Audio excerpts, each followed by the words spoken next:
Mallard.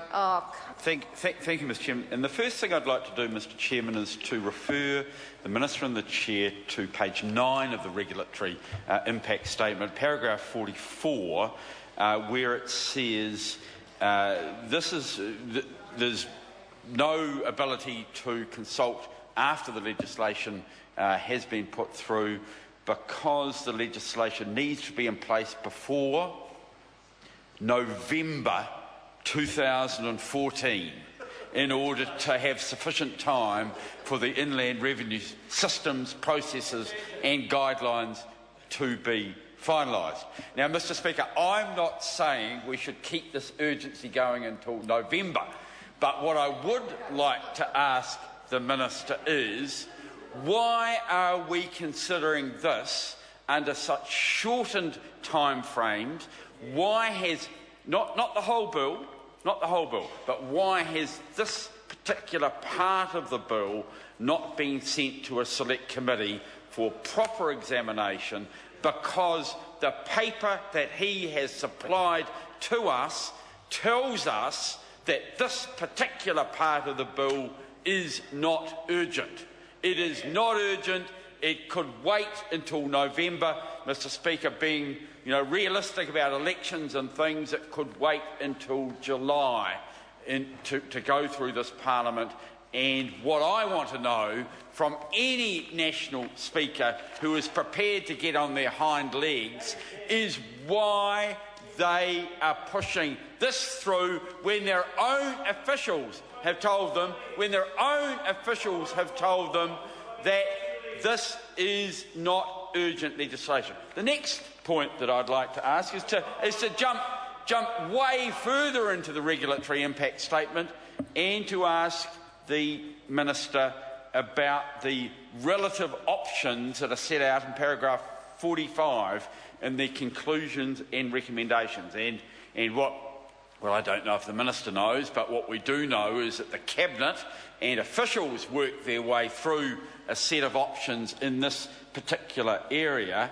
And the reason that this option was chosen, Mr Speaker, and I just want to check my logic with the Minister because it appears to be written down here. The reason this option was chosen was that it kept people in work and off paid parental leave. Is that the objective? Is that is why on the weighted choices that are set out in paragraph 45, this one won by 1 point, and that point came from the fact that it would keep people at work and discourage people from taking paid parental leave. And I just want to say to the government, is that really your objective? Is that the objective of the key government, to say, especially to women, we don't want you to take up your paid parental leave, and this is a way to stop you doing it. This is the way to save us money on paid parental leave. We will encourage you to stay at work and give you a pittance. And we'll give you a pittance for a short period of time in order to not do what's right for your baby.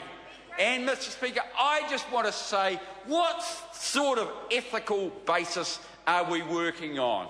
Who do we care about? First of all, we'll make a tiny, not that I'm going back to it, Mr Speaker, but we will make a tiny change in one area, but then we'll work really hard to ensure that you don't take it up. We'll work really hard to make sure that parents do not take it up, because, Mr Chairman, what the document tabled in the House says is that the defining difference, the thing that made this the weighted average winner, was the fact that it would stop people leaving their jobs to take up paid parental leave.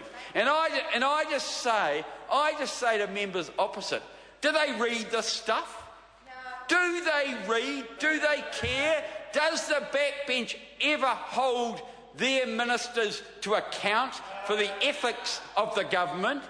They're prepared to go out and pretend that they care about paid parental leave, but then they choose the option in this particular section, which is, Mr Chairman, Honourable Trevor Mallard.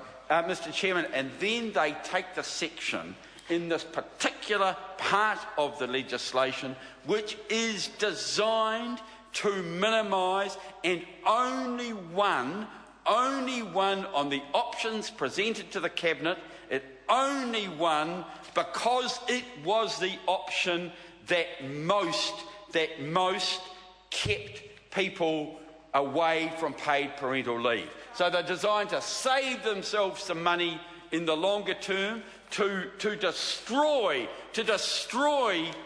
the chances of some, or destroy the options, reduce the options for some people to take paid parental leave, and that is the reason, Mr Chairman, it was chosen.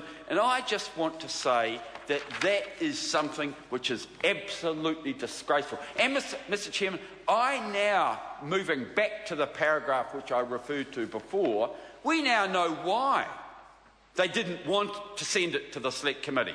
We now know why, under paragraph 44, when they say it doesn't need to be through the Parliament until November, we now know why they're putting it through now. Because they were trying to sneak it through under the radar.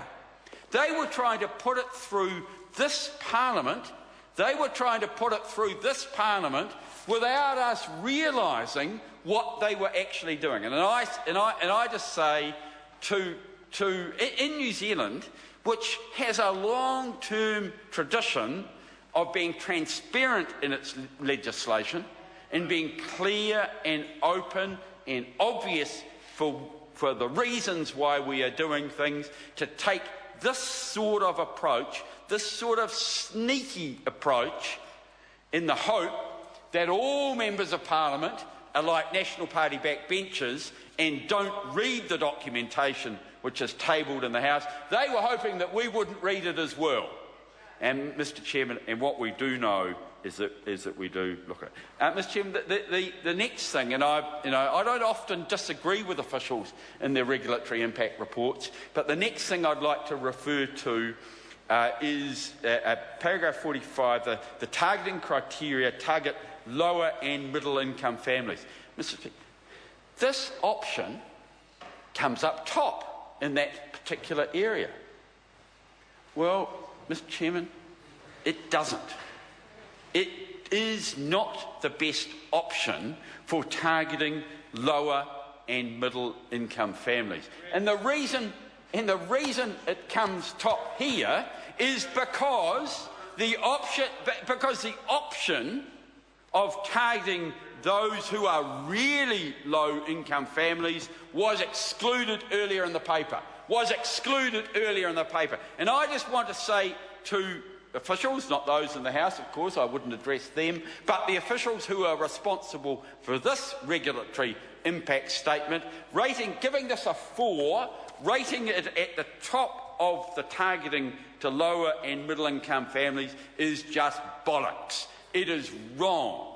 It is not the case. When you take out those families who are in the most poverty and do not allow them to be part of the ranking system in the regulatory impact report on this part of the bill, then what you are doing is denying the facts of poverty in this country.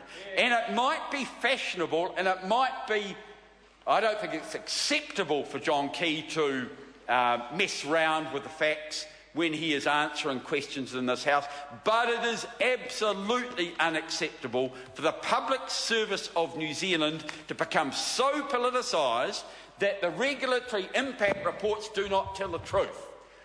They must not pick up the standards of the Prime Minister in the denial of poverty in the way that they have here. It is the role of the public service to be full and frank with their ministers and with this House. And while I welcome their frankness as to their timing, and I welcome their frankness as to the fact that this is designed to stop people take paid parental leave, I regret the fact that they were not prepared within this statement to point out that the people who are most affected by poverty in New Zealand will miss out entirely on this, because it is their job. It is a job of the policy advisors and that ministry to do it. Jamie Lee Ross. The question be now put.